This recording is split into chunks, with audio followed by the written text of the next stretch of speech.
Welcome to Slumber Podcast Massacre with TNA. That's Tim, That's Andy. and this is a podcast about horror. Each episode, we're going to dive in. We're going to talk about different horror from well-known classics to the obscure rarity that you find in the back of your video store. This week, we will be doing the titular Slumber Party Massacre. Yeah, folks, this is a special one. This is a film that largely flies under the radar by comparison to a lot of other slashers of the golden age of slasher films, but it is deserving of so much more attention, and we're going to give it every bit of that right now. Because this was the whole reason we decided to do a podcast. Yeah. Even based on the name. And let's get one thing, I want to get one thing open right now. This is our first episode. We wanted to do it on this movie. The podcast is named after this movie. We have already recorded this episode, and it is, after editing it, was still 2 hours long, which is not what we're going for. We're just very passionate about this movie. So I wanted to be very clear. This is a re-recording of this movie. Maybe someday we'll release that 2-hour beast. But for right now, you know, we retooled the format a little bit, and I think we're very comfortable with how it's going to go. Right. If you really like this movie and you really love us, then you'll like the 2-hour version. And I should say also, this is not our this is chronologically, this is our first episode. This is like the third one. We've now recorded a couple in the new format and are going back because we didn't want to do it back to back.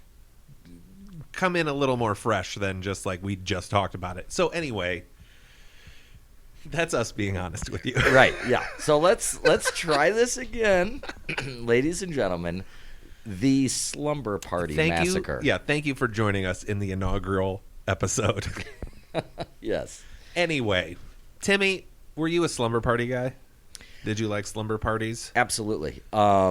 It was something that I would say for me started in excess probably right around 6th grade. Now, we were spending the night at each other's houses in 3rd grade, maybe for a birthday party, 4th grade, 5th grade. But really, when we hit those middle school years, I'm not exaggerating, it was probably, if it wasn't every weekend, it was every other weekend.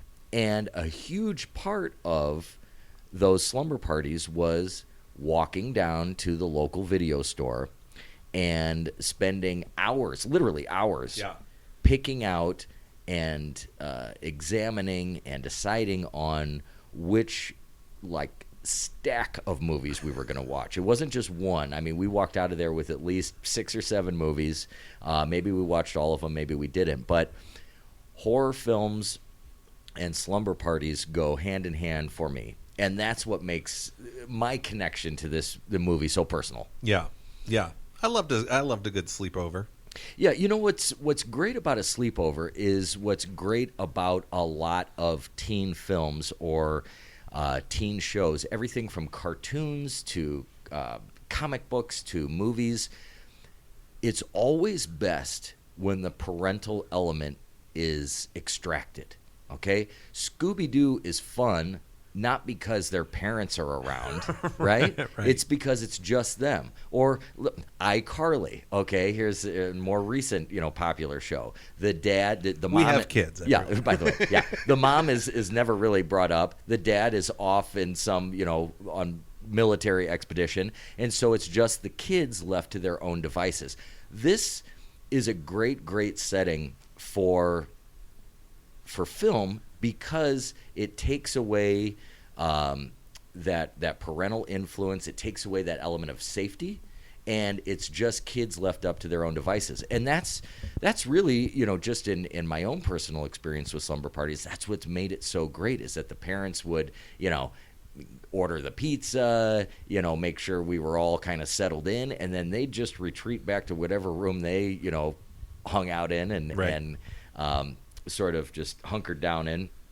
And it really felt like, as a kid, the closest thing that you could get to being an adult at that age. Yeah. So, yeah, you've not only as like a personal experience of being at a slumber party and that enhanced sort of excitement and danger of just being, it being you and your buddies and no parents around. But here we are, and you watching. kind of know they're going to leave you alone. So it's like they, like, non-verbally are giving you permission to, act like adults. All right, guys? Right. And we absolutely try and find did not. that stuff you're not supposed to find. Right. And all we did was exactly what we were supposed to do. Yeah. And a lot of that involved watching movies that had, in retrospect, I have no regrets, but literally for whatever age we were at that point, I don't know, let's call it 11, maybe 11, 12. We were, sort of introduced to things that were way beyond that, amount of years of comprehension. But hey, I mean, that's what made it so fun. I mean, we wanted the blood, we wanted the boobs, we wanted the marijuana smoking. We wanted all of that wild craziness that slashers had to offer. And what better slasher to encapsulate all of that than one that is actually featuring a slumber party in and of itself? Right. So, long story short here, we're talking about just a marriage of perfect elements to connect to a teen or preteen experience of getting that little taste of adulthood, that little element of excitement, of danger, and that's what this movie brings you, along with a truckload of nudity. Absolute, nonstop nudity, which brings us to one of the more interesting backstories of a film really ever, and that is a movie that showcases so much nudity and so often that you'd have to look at it, or at least most people would look at it, as exploitive. Yeah. But it's never sexual in this movie. It isn't. And interestingly enough, for those of you who aren't aware, this film was originally penned by a celebrated and prolific feminist by the name of Rita Mae Brown. And so, as the story goes, Rita Mae Brown wrote this film, originally entitled Sleepless Nights, as a send-up or a satire of the slasher genre. Because this movie came out in 1982, so you're already well into, what's described as the golden age of slasher films, 1978 to 1984. So the public is already well indoctrinated into this formula. Yeah. And this is about the time there should be a popular parody of slasher movies. Right. Now, as fate would have it, it doesn't make it onto the screen as an obvious send-up or parody of the genre, because it's picked up by a very earnest, young, but successful editor. And this is someone who, like, is so often in Hollywood, you hear this phrase, but what I really want to do is direct. So you've got this young editor by the name of Amy Holden Jones, who is already found success as an editor in Hollywood, actually passes up a little movie by the name of E.T. Yeah. What did she work on? There was a big movie she worked on before this. Oh, yeah. I can't remember now. No, but it was like Taxi Driver or something. Right. Yeah, no, Was it I Taxi think it Driver? was Okay. Taxi Driver, All yeah. right. So this is a person who is doing very well for themselves, probably could have just continued as an editor and had great success in Hollywood, but like I said, she really wanted to direct. So somebody hooked her up with Roger Corman. For those of you who don't know who Roger Corman is a figure for multiple decades in Hollywood, who is a well-connected and respected filmmaker, but at the same time a guy who just had an insatiable just appetite for smut. Yeah. For, just anything that was considered, as they call it, genre filmmaking. So he liked it. He liked it hot. He liked it cheap. He liked it dirty. And that's just who Roger Corman was. But he gave a lot of people. The guy had a fetish, and it was just legal enough that he could do it all the time. Right. And it's on full display here because you've got Amy Holden Jones being given an opportunity to direct this movie. What she did was she showed some real initiative by saying, okay, I'm going to film the first 3 scenes of this movie, and then I'm going to show it to him and see what he thinks. So she, on her own, with her cinematographer husband, rent the equipment, film the first 3 scenes of this movie, of this script that she just found laying around called Sleepless Nights. She films it. She shows it to Corman. Corman says, "What did you make this for? You know, how much money did you spend?" I think it was, what, $1,000? Yeah, something very low. Very, very low amount of money. And his response is, "I think you've got a big future in this business." You know, because that's the way he liked it done. Yeah. So his insistence, though, on getting the movie made was that it was done not with a satirical tone, but that it be played straight, which is to all of our benefits, because what you get is this weird alchemy of a movie that is silly in some regards, but genuinely terrifying and affecting in others. Yeah, I don't know how much. I'm curious how much the script was altered, because if this was close to the original parody, it is not. No. Like, it's not funny. There are funny moments. Right. But there's a part of me that thinks they were like, we'll do this, but it is not. We're not doing a comedy. Right. It's kind of funny, you know, and I'm not going to make any judgments on feminists at all, but you know, a great setup. If you were going to pick a person who maybe set out to write a comedy and it just didn't come off as very funny, like, maybe that's the source that it would come from. But no, it's great. The truth of it is, folks, is that as seemingly non-feminist as this movie is, with all of its rampant nudity and silliness, it actually does shine through with a lot of very genuine feminist qualities, as far as the stronger characters being women. Yeah. The men being just sort of hapless goofs, yeah. You know? So I think that feminist ideology... All the professions are done by women. Right, absolutely. And now... I want to make this point clear, because if somebody, you know, is listening to this and they say, "Oh, I wonder what he means by that. Why can't a woman be a carpenter?" Well, I'm telling you, this is 1982, and it was different. It was very much different. So if they could be, but we're never represented that way in film. No. If you go, "I need a carpenter," they got a dude. Well, here's the proof is in the pudding, and some folks who are old enough might remember this. Don't you remember there used to be a riddle? That the whole essence of it being a riddle, doctor, was that I can't work on this person. It's my son, right? And you could never figure it out, and then you realize, oh my God, the doctor is a woman, right? Like, how antiquated does that seem now, right? But it was a real thing back then, and so yes, you're talking about a day and age where the father and son. The father dies. That's established in the riddle, in case no one's heard it. Right, yeah. A father and son are in an accident. The father dies. The kid is brought to the hospital, and the doctor says, "I can't work on this person. It's my son." And the answer to the riddle is, "You misogynist asshole. The doctor is a woman." Right.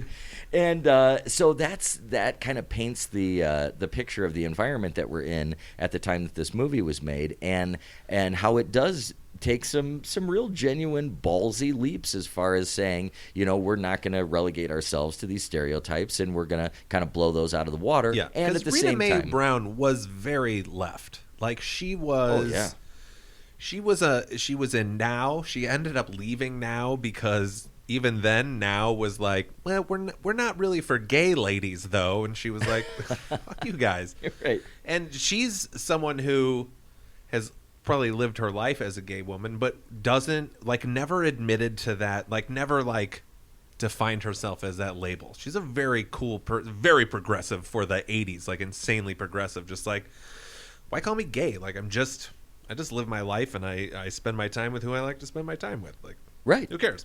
Well, and that's why I think when you watch this movie and you see this blatant and often used nudity throughout the film, I don't think that it ever gives the impression of being sort of sinister or slimy or scuzzy. It's actually the best word that I can think for it is clinical, because there's this extended shower scene early on in the film, and if you were to be exploitive, you would maybe throw in some dramatic lighting. You would up this, some sort of perceived sexiness factor. No, in this scene, you see a girl just sort of like roughly scrubbing her ass. Right. It's after a basketball game. Right. They're sweaty. They probably stink a little bit. Now they're scrubbing their asses. Yeah. So there's boobs and butts galore, but it's not presented in any sort of creepy, like peeping Tom sort of way. No. Even though it is, I have to be fair, it is blatant. I mean, that camera is panning up and down and, giving you exactly what you're looking for. And, but you know what? Again, I think I would have a hard time believing that anybody was genuinely offended by this, because it just seems more fun than anything. Yeah. It's not trying to be creepy. So with one of the more fun aspects of this movie, aside from everything we've been talking about, is that it has a nice, simple setup. Yeah. Don't get me wrong. Everybody loves a nice, intricate backstory, that dates back 25 years ago. But you don't need that. And that's really what these slasher films established. Even if you look at Halloween, I mean, there really isn't a backstory here at all. That kid's just flat out batshit crazy, yeah. And he kills his sister. Here's our movie. Yeah. And this movie doesn't really add a whole lot more than that. We know that there is an escaped convict, and we know that some young girls are gathering together to have a slumber party. Here's your movie. And so it really doesn't cloud anything up with any sort of complicated or convoluted plot line. Yeah. There's no personal vendetta. There's no relationship between Russ Thorne, our villain, and these girls. It's just he happens upon them. Right. So there's wrong place, wrong time. It's not really it's not really backstory heavy. What it might be leaning more towards is just the idea of the departure from childhood. And that's very clearly and very thinly veiled metaphor shown early on in the film when Trish, who is the host of the slumber party, is getting dressed in her room in the morning. And you find her sort of inexplicably, but okay, maybe she's just clearing out some clutter, gathers together some old toys and dolls, and then we see her throw them away into the trash. So very early on, we were given as viewers the idea that these girls are now about to take a step from childhood into adulthood, and it's coming fast. It's like as we, the audience, see her change her clothes, she also is seeing it for the first time in her life going, oh, I'm a woman now. Yeah. Time to get rid of these dolls off my shelf. They really take their time with that scene, too, don't they? They do. Well, right. Who's got a lot of energy in the morning? Right, exactly. That's a good point. And wouldn't it just be nice just to roll out of bed and just literally just slip a one-layer dress over yourself? Yeah. With just some underwear on. Yeah. I mean, that looks nice. Yeah. I envy that. But I would trade all my other privilege for that. Right. So yeah, folks. I mean, we're talking about a real simple, easy setup. We get an introduction to some really fun characters and some really, as we were talking about earlier, sort of flip-flopping of stereotypes early on. The first kill of the film is one of those examples where we have what would you call that? A telephone person? Yeah, it looks like she was doing some repair work or installation work. Yeah. She works for the phone company. Yeah, she's at the school. She's doing some work. And, we get an introduction to the male characters, which, like I mentioned before, they're just sweet, harmless guys. I mean, they're goofy. Their hormones are raging. But at the end of the day, they're just sweet dudes. Yeah. And they try to hit on this telephone repair person. One of them. Well, one of them does, yeah. Jeff. It's Jeff and Neil. Jeff and Neil.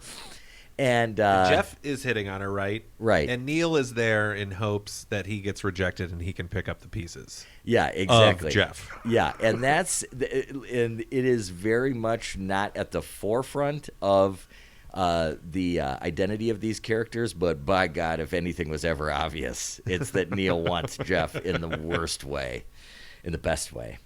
You've got these younger guys hitting on this repair person, and then we get our first kill, which not only gives us our first kill, but it gives us something, and we'll probably talk about this even more, unless we talk about it right now. Do it.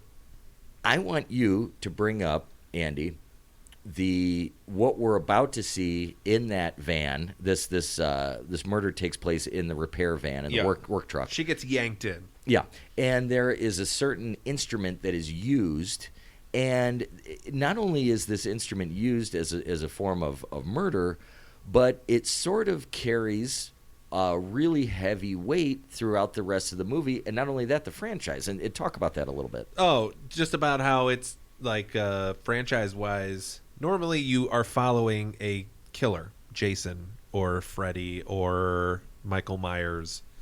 But so this has three. There are two sequels, 3 total Slumber Party movies, which all just seem to. It's the mode of death. Which in this van he finds a very large, I'm gonna say 3-foot power drill, and so that drill is the catalyst now that brings us through the sequels. It's not, Russ Thorne doesn't come back, or Hillbilly Bob, whatever. We're gonna cover the second one someday. That one is a different beast. But yeah, it's like even you could say Texas Chainsaw Massacre, and while yes, I think it's because it's in the title that carries, but it's still that character of Leatherface or whatever, and the is family what carries. Yeah, and the family. But yeah, these are all. While 1 and 2 do have a character bridge, it is not through the death or the killing. It's just another character that carries over into the other movie using a drill, and that's what makes it so interesting, because it's a pretty blatant metaphor, right? For male dominance, for just this phallic image of what can we use to sort of mirror that evil penis. Yeah, which is where I feel like that idea of a parody is trying to come through, but it's like, no, you are making a commentary, yes, right, but yeah. But isn't that interesting? And this was something that I've seen these movies a million times. And it was really Andy that brought it up, that it is the only franchise that we can think of where it seems to be, sort of dominated by the actual murder tool as opposed to the character. So I thought that was a really great point. And it's true. Russ Thorne, by the way, the name of our antagonist here, finds himself, and I don't know what this drill bit would be used for normally. I mean, you're or right, why a telephone repair person would have it. Exactly, but it's there. Maybe if you got to put a line through a house, you drill through their house. I guess. Yeah, if they have like a wall that's 3 feet wide. Yeah, I mean maybe.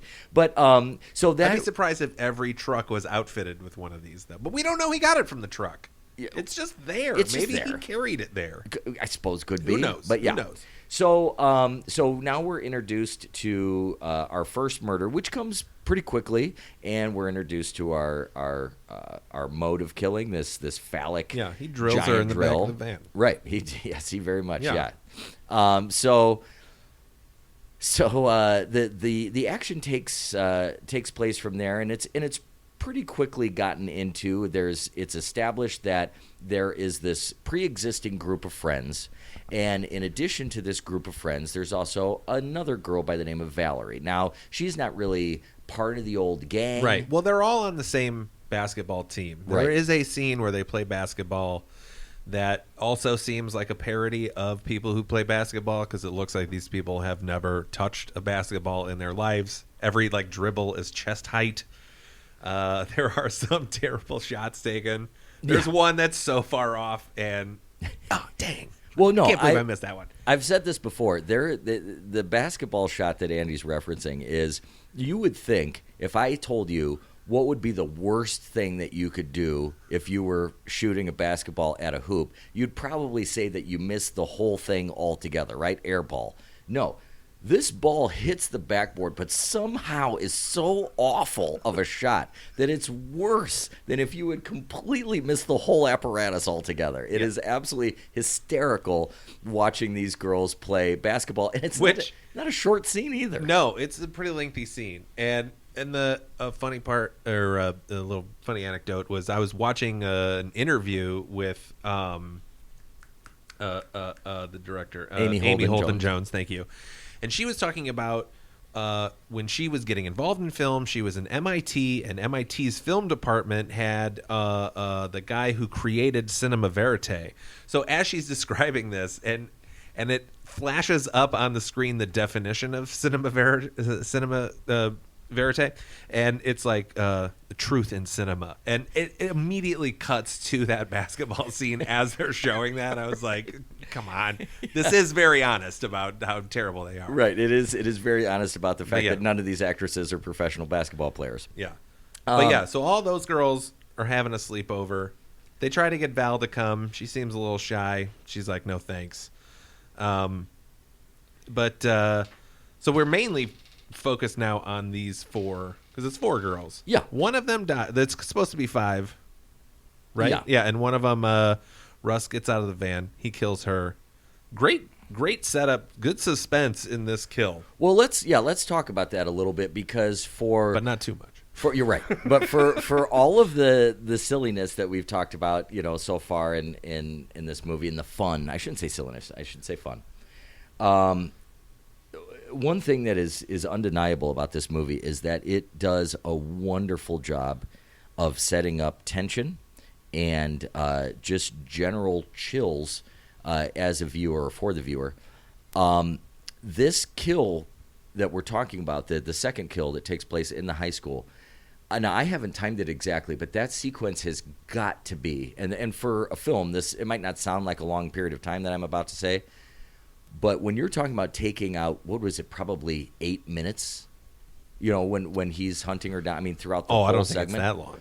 But it's lengthy. Yeah, though. it is. It's extended, and that's the especially beauty. for an early kill like that. Yeah, and because they do not hide who the guy is. Like you see him right away. Right. There's no question or mystery behind who is doing these things. And I got to say, I enjoy that. I mean, not that I don't like a good mystery, but it's kind of fun that we know right away who's the bad guy, and who's he going to get next. Yep. So that's the tension that's created in the movie, and. But it's not necessarily done carelessly. It's actually done very thoughtfully, with these long, extended periods of even silence. Silence is really well used in this movie, where you have a lot of really nice musical scoring as well that is also really well used, and it's a really nice example of that early 80s kind of proto synth, that sort of driving beat, that thing that Stranger Things is sort of building off of, to such great success now. But there's also a great use of silence and a great use of tension. So we move beyond the setup kills, and now we get ourselves to the slumber party. And what's really fun about this film at that point is that it doesn't jump then right into the killings. We get a nice setup with the slumber party. The girls are making some snacks, they're smoking some weed, and we get a really fun introduction to a supporting character.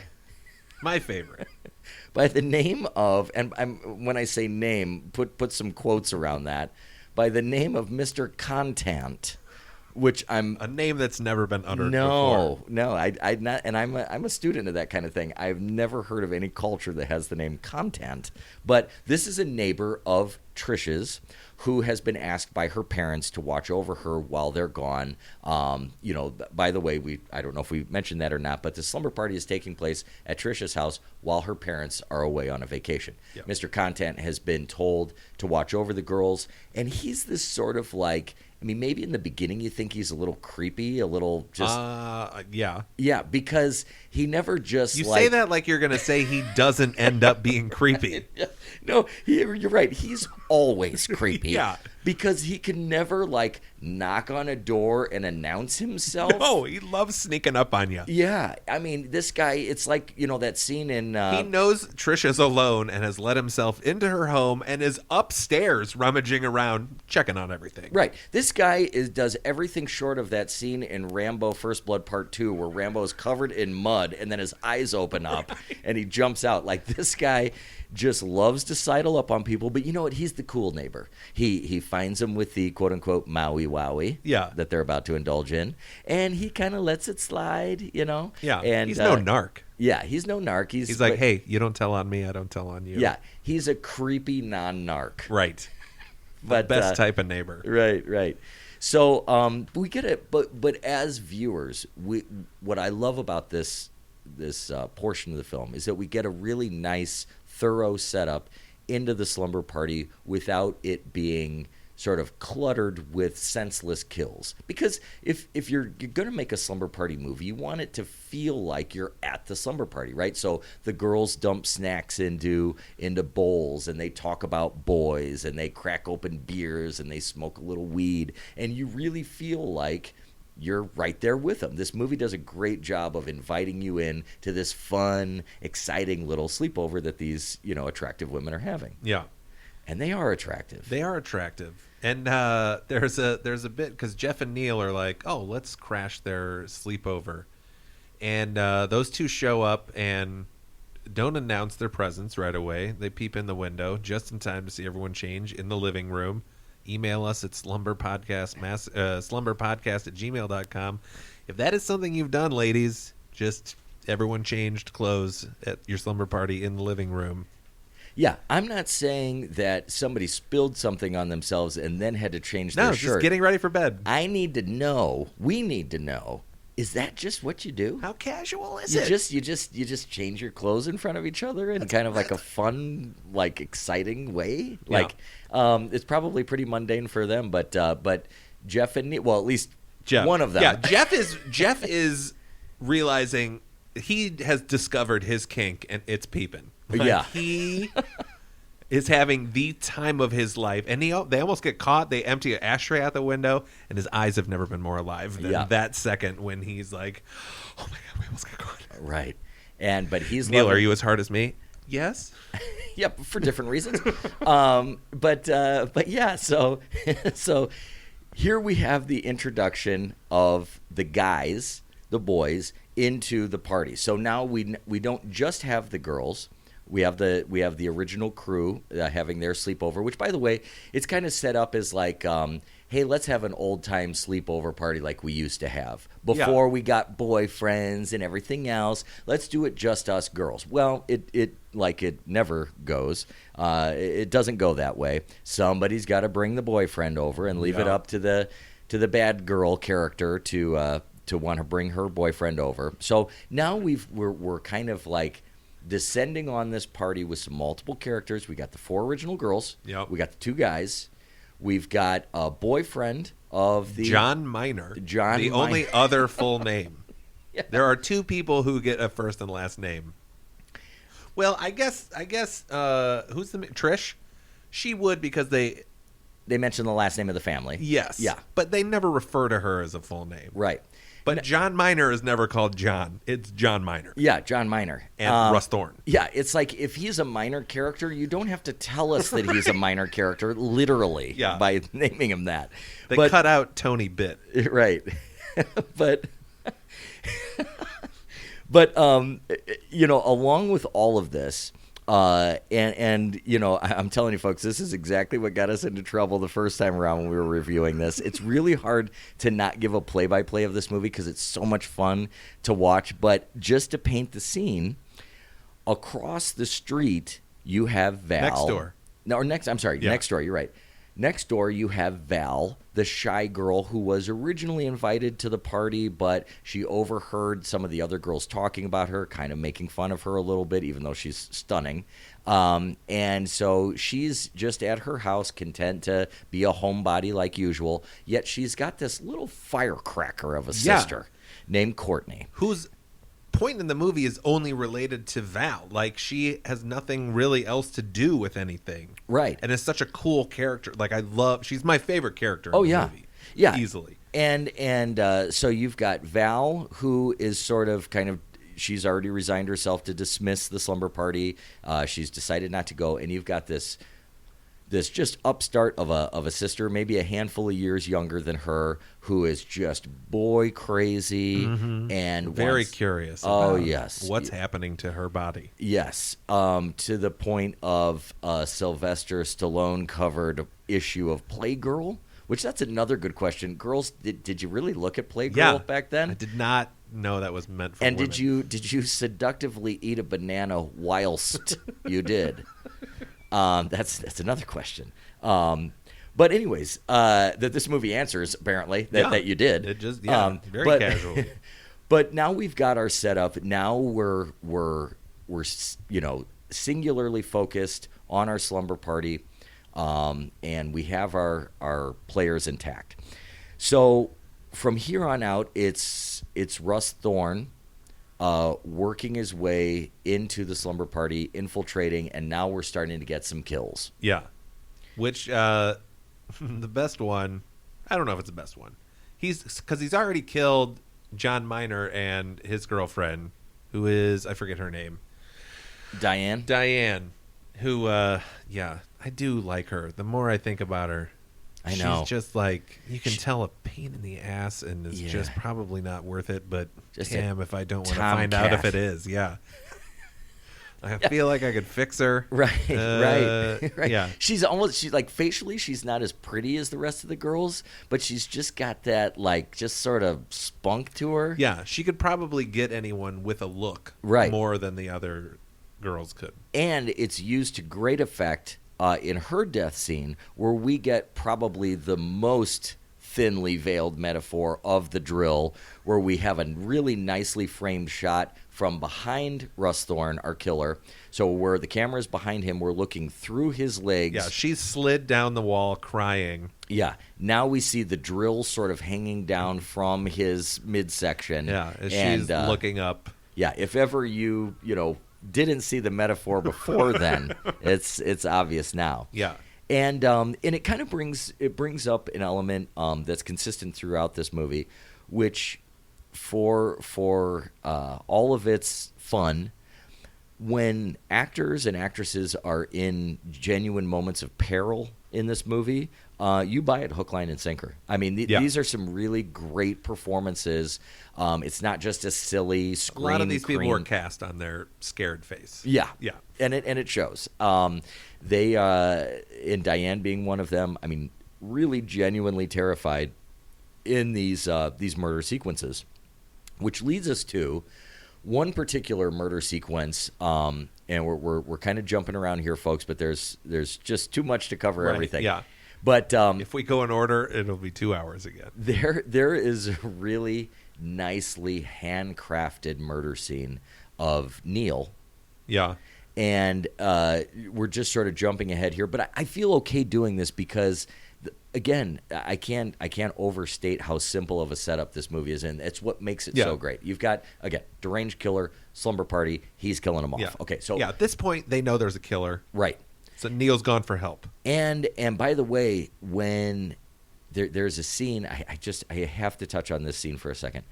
It's the first scene that we know as viewers, and that the actors and actresses of the characters are aware of the fact that there is a killer. It's a very small, kind of hushed tone scene where they're just sort of kneeling down and figuring out what can we do to get out of this. And they're trying to come up with a plan. And I'm telling you, I mean, you can hear it in the tone of my voice. It's a very, very affecting, real scene where you've got these young kids that are like, holy shit, what do we do? How do we live? How do we survive? And it's handled very delicately, and it's very nice. So the boys decide to split up, and it's almost kind of sad when they do. So 'cause you kind of know. Yeah, they've been together the whole movie. Right. And that means a lot to one of them. And so, they're going to split up. And so when Neil dies, without taking you, frame by frame, Amy Holden Jones does an excellent job of interweaving some media that's happening inside of Val's house. I wonder how much of a hand she had in editing this, since she's got an editing background. You would have to believe that it would be pretty heavy in this, or at least I would think.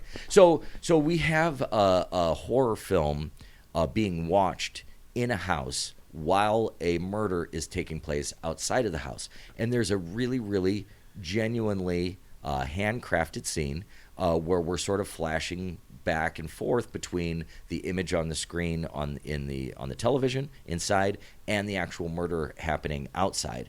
And I'm not really sure how to describe why that's so affecting, but I think it has to do with the element that help is right on the other side of that door. Yeah. And he's so close to not dying if he can just get somebody to hear him on the other side of that door.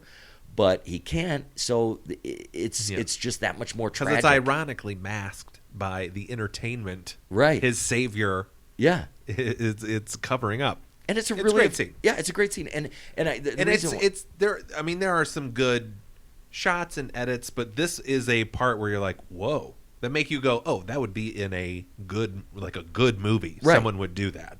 Yeah, and that's something that we touched on earlier, and that I can't say enough about this movie is that it is definitely more than meets the eye. So my favorite. Okay, sure. I was saying my favorite kill, and then we had to tangent a bunch. My favorite kill is the one where now everyone knows shit's going down. Yeah, and it's because they've ordered pizza. There's a part they've gotten all this junk food out, and it's like Trish then goes, "Ooh, you guys want pizza? Like, this food is terrible." So they order pizza. So the pizza guy comes. Now I love the setup of this, where you hear you only hear him through the door. And they're like, how much is it? And you pointed this out. This is a great catch. They're like, how much is it? And he goes, 6 so far. And which there had been 6 kills so far, which is insane.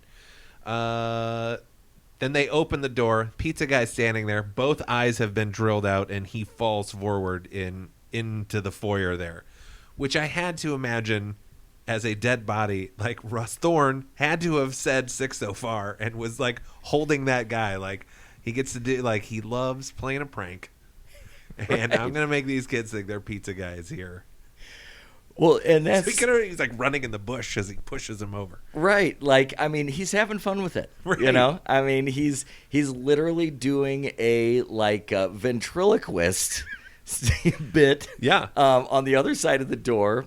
And, so let's talk a little bit about that guy. Russ Thorne, okay, it's not a name that elicits the same sort of reaction that Freddy Krueger does or Jason Voorhees. So who is this dude? Well, but he sounds like a rough guy. Yeah. It played by a Latino actor who was classically trained at the it wasn't the Actors Studio. Forgive me for forgetting right now, but I mean a classically trained actor. I think it was Lee Strasberg at his institute. Yes. So a classically trained actor who, I mean, he's putting a lot into this role. On the page, there's probably not a lot there, but in an interview that I saw with him, he's talking about how he was even using some animalization techniques where he's applying what he saw Russ Thorne as being a peacock, which doesn't really shine does not come through very clearly at all.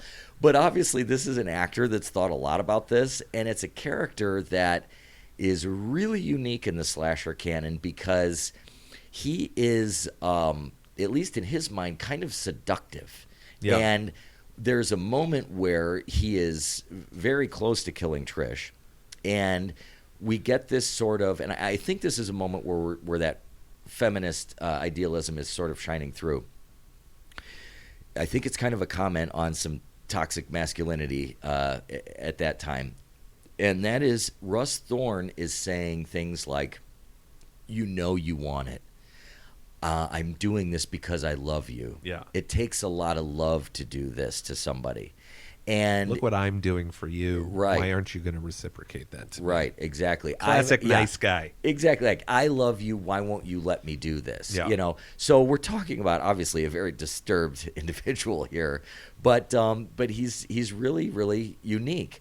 But the thing is, he's not some sort of like personality-less masked killer, just stomping through the streets or the woods, because at the end of the film, when the girls are now fighting back, and they do very much fight back, he almost gets, well, sort of metaphorically neutered.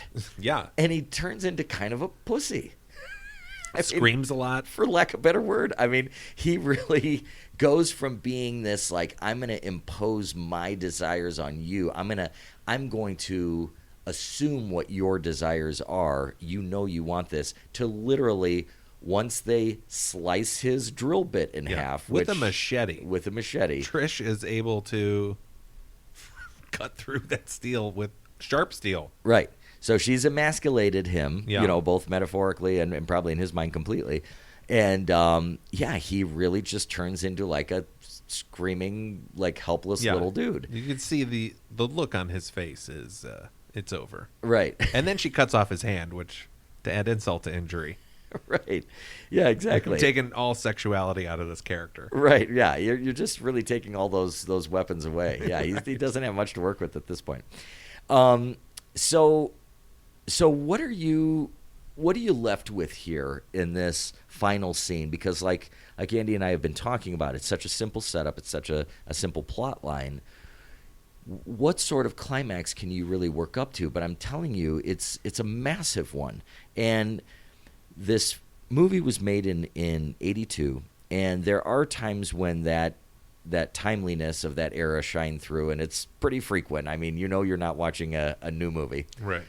But there's something about that final sequence when they're outside of Trish's house in the backyard, and the shit has completely hit the fan, and they're really doing battle now with Russ Thorne, and it takes on a real immediate, almost handheld camera feel, and it's really exciting, and it almost in that moment there's a couple frames where it really feels like the filmmaking in this movie sort of transcends all of those slashers of the early 80s. Yeah. And that's something that if you take anything away from this cast that we've done here on this movie, it's that there's some quality here that is not typical of the slew of movies that were rushed out after the popularity of Halloween, this being one of them.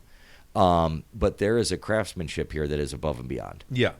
Yeah, there was great care put into this. There are like, there's one shot, someone's coming into the house, and it kind of pans around the staircase. I think it's when Russ Thorne comes in. So that would normally be a shot where you're like, oh, that's someone watching. But no, it's just kind of this weird establish for that creepy character. Yeah, like, I was very surprised at how well made it was, even though there are some poorly made moments. Right. It was still a low budget early 80s film. I mean, right. You can't get around that stuff. No, but at the same time, it does have those redeeming qualities of some inventive kills. You're not short on body count in this movie. No. I mean, it's not as prolific as some others, but by the time we get to the end of the film, what I really like about it is that it's willing to sacrifice so many characters that you would think might make it. There's some characters that have held on for a really long time that you've grown attached to. This film has the willingness to say, they're not going to quite make it, right? And the body count stacks up from there. So how do you watch this movie then? What as a viewer, if you've never seen this movie before, what's the level of expectation here? And I know I've been saying this word repeatedly, but it's fun. Yeah. My God, guys, I can't tell you how much fun this movie is to watch. Despite the fact, or not despite the fact that it's well made, in accompaniment with that, you've got that humor shining through, whether it's intentional or not. So, yeah. Yeah, there are some bits in this. Oh, yeah. There's one where Val is in the basement looking for a weapon. She and Courtney have come and they've checked out. They realize something's up. They found a dead body. They have to split up because they see a shadow. So now Val's down in the basement and she's trying to find a weapon. She finally finds this handheld circular saw. She's like, this is going to do the job.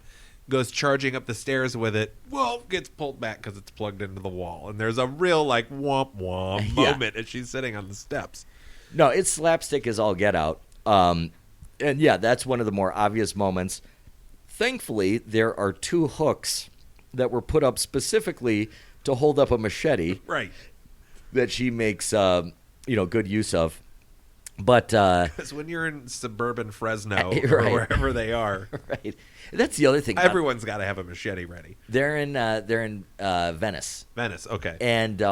And boy, does that really show through. Like a lot of times when so many films are being made, or at least at this time in California, Halloween, for example, went to great lengths to not look like it was made in California, to the point where they even had bags of leaves that they were throwing out on the lawn and then rebagging it and taking it to the next scene. This movie doesn't really try to hide the fact that it's California. You see those big, beautiful, tall palm trees in the distance. Yeah. You have some of the California accents. So yeah, it's definitely not trying to hide where it's from. No. And it does make an excellent companion piece to the second film, which we will save for another podcast. We can talk about it for a second, though. If you but want. it does lead into the second film mainly with the character of Courtney. Yeah. So the kid's sister is the carryover, right? Because she survives, right? And sadly, I hate to have to say it, but the actress who played Val in the original, in the Slumber Party Massacre, unfortunately took her own life and perished. I believe it was pretty shortly after the Slumber Party Massacre was made. So she was not able to carry on naturally with the franchise, but the character of Courtney is, although it's played by a different actress. Right. Crystal Bernard from Wings. Yeah. And it's so adorable because it's got to be one of her first roles as an actress. And she's got that thick whatever accent it is that she's got, that southern accent. Yeah, that southern accent. And it's really endearing. And I will say it is striking where just someone at Crystal Bernard's level where you go, oh wow, there's an actor after the people in this who are, they're not great, right? But it's like crazy watching then just like someone like Crystal Bernard who was in a show and I've never thought about her again, right? Where you're like, oh, what a new level this person brings to this movie. Exactly. And I wanted to mention the second movie briefly just because I would have a hard time thinking of another 2 films that go so great together. I mean, maybe Godfather 1 and Godfather 2. Let's slow down. This is maybe Jaws and Jaws 2. Right. Okay. Right. You have a standard classic and then what a fun kind of twist on that. If Jaws 2 was absolutely psychopathically crazy. True, yes. Yeah. And that is the second movie. If the kids manifested the shark through their own fears and anxieties. Right. Yeah, it's very, I feel very confident in saying if you haven't seen Slumber Party Massacre 2, you have never, ever, and nor will you ever see a movie quite like that. No, that's true. The 2 together make a beautiful companion piece, especially if, let's say you don't want to go out, you don't want to go out to the bar, you don't want to go out to the club, you just want to stay in, you want to watch some movies, and you want to have fun. I have recommended it probably hundreds of times. Slumber Party Massacre and Slumber Party Massacre 2, 2 perfect movies to watch back to back and just have the time of your life. 3 is right out. Yeah, don't waste your time. Even bother. Don't even, similar to The Godfather. Yeah, but yes, that one is right. yes. Yeah, that works. I found my connection there. So also Jaws 3. Right? Yeah, excellent. Yeah, we can just keep going with this. But no, this movie really does stand out in a sea of mediocrity that was coming out at that point. Now, don't get me wrong, I love that mediocrity. But this one really does have a sense of style and craftsmanship. And this did well, didn't it? When it was, I mean, it was still a very small release, Well, but for the release it was given, it did very well. Yeah. And I think it did well for Amy Holden Jones. I think she went on to have a nice career, and directed some larger budget movies with a lot more recognition. So yeah, I mean, it was always well received. It just wasn't as widely known, I guess. Is the yeah, best way to it put does not carry the kind of franchise longevity and name recognition that a Right. lot of other ones do. But I feel it's one where you say it and people know it, but they haven't seen it. Well, I love the title of the film, but I think it almost hurts it as much as it helps it, that when people hear Slumber Party Massacre or The Slumber Party Massacre, they automatically have some preconceived notions, and they maybe sort of dismiss it as just kind of cheap slasher entertainment. Right. So I love the title. I do. I don't think they could have picked a better one. Huh. But you think the title is supposed to be like a postmark, like that's what the media would have called this event after it happened? You know what I'm saying? ooh, yeah, like if they have to assign a sort of title Yeah. to the event. Yeah. Ooh, I never thought about that. Yeah, I just thought of that. But no. Thank God we did this twice. Right, no. The beautiful part of it is that you're certainly not questioning what the movie's going to be about. No, you know? yeah, no. It pretty much tells you. And But yeah, I think that's probably something that deterred me when I was younger. Because yeah, it's just like I don't know if I'm ready for a massacre. Like, Right, I can yeah. handle if it was just called like some people die at a slumber party. Yeah. I might have been like, yeah, yeah, I go to slumber parties. Right. I don't want to be massacred. Right. You know? how many people are at this slumber party? Yeah, of course that didn't stop me though. I did, I did very much watch it, and but you know what? This is one of those, and I, not to get off on a short tangent here, but this is one of those movies where I saw the first one after I saw the sequel, which I don't know why it went that way, but it seemed to go that way pretty often back in the 80s when we were watching these. So, I mean, I would firmly suggest that you watch the first one prior to the second, but if you haven't seen either or both, It's you not have to. going to really hurt. You're not losing anything if you watch them out of order. Right. But I mean, if we're talking about recommendations here, if you can't tell already, highly Yeah. recommend this It's a one. high recommendation from Tim. I also recommend it. I've seen it 3 times now, which probably pales in comparison to Tim's times. But yeah, it's one I keep coming back to now, and I'm sure that there is a heavy bias, and because I've heard so much about it through my life, like there's impossible to avoid it. But yeah, it is. I liked it a lot the first time I saw it, so much I was like, let's watch 2 immediately afterwards, which I was not planning on doing. We weren't even planning on watching the first one. By the way, that was the night of my life, actually, when I actually had a friend that said, yeah, I'll watch a horror movie Yeah. with you, and not only one, but the sequel immediately afterward. It's really a high point in my life, seriously. It was St. Patrick's Day. There were Oh, yeah. Yeah, we were already in a out of good mood. control. Yeah.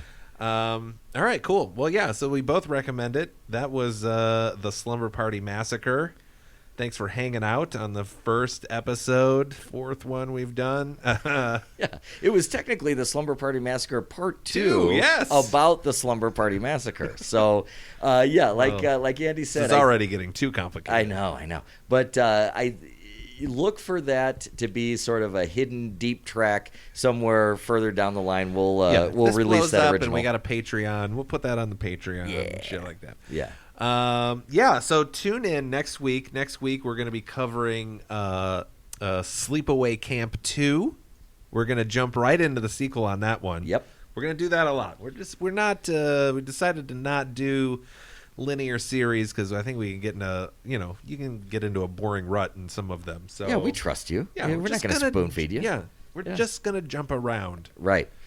So, look forward to that. I Yeah. hope you enjoyed this. And Please follow. We're going to do some little plugging. Please follow us on Instagram, Slumber Podcast Massacre on Instagram. You can email us with questions and comments at slumberpodcast@gmail.com.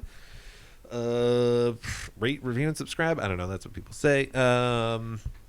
Thanks. We're just getting this started out, and we hope it's something you enjoy. We've enjoyed doing it. And, that's it. We'll see you later, Timmy. See you, Andrew.